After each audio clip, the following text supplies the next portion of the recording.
Welcome back to 10 Slide Info. Indian Air Force is planning to lease 20 basic trainer aircraft through the emergency procurement route approved by the government.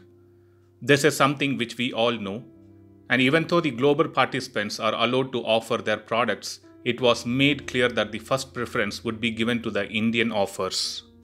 Even though the RFI mentions this point, it is not sure which company is going to offer such a trainer from India, since it's the only HAL who manufactures aircrafts and they are already busy with huge orders in their pipeline. Even though HAL has HTT-40 in the list, that wouldn't help in filling the requirement gap of Indian Air Force.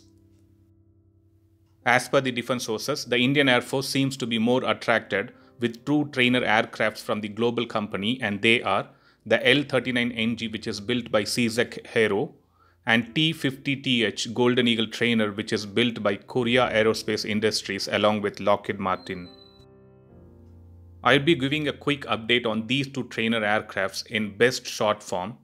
The Aero L-39NG is a CZEC turbofan powered military trainer and light combat aircraft developed by Aero Vodohody. Coming to other contender, the T-50TH Golden Eagle is a supersonic advanced jet trainer and light combat aircraft developed by Korea Aerospace Industries along with Lockheed Martin. So that was a quick introduction about the two leading competitors for the 20 trainer aircraft leasing program of Indian Air Force. Now let's quickly see the general characteristics of these two trainers. The general characteristics which I picked up here is the crew member, the length, the wingspan, the empty weight, and the maximum takeoff weight. So that was the general characteristics. Now let's see the engines which power these aircrafts. The Aero L-39NG is powered using one Williams International FJ44-4M turbofan engine with 16.89 kN thrust.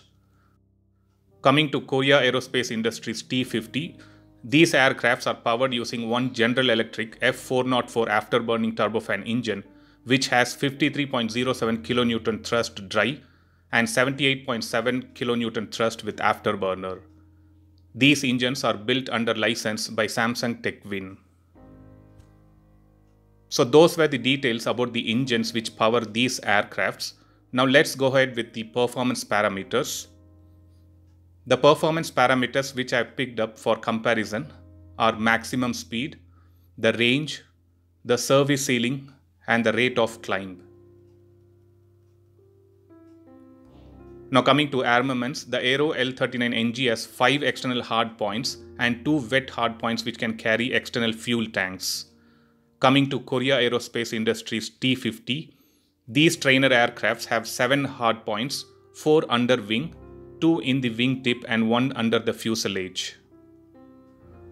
Coming to missiles and bombs which these trainer aircrafts can carry, the Aero L-39NG can carry GBU laser-guided air-to-ground bombs, 70 mm laser-guided air-to-ground rockets, Mk-82 free-fall bombs, 70 mm unguided rockets, and 12.7 or 20 mm air-to-air or air-to-ground gun pod. Coming to Korea Aerospace Industries T-50, these aircrafts are equipped with 120 mm General Dynamics A-50 3-barrel rotary cannon. It can also carry AIM-9 Sidewinder or AIM-120 air-to-air missiles.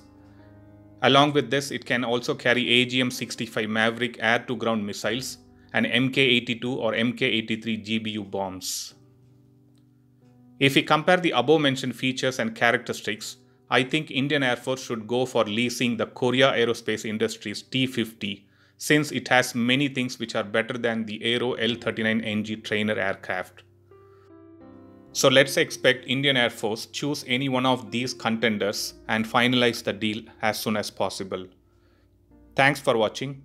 I'll upload another video with a new defense update or an aviation update later. Please do subscribe my channel and hit the bell button next to it, and also feel free to leave a comment in the comment section. Thank you.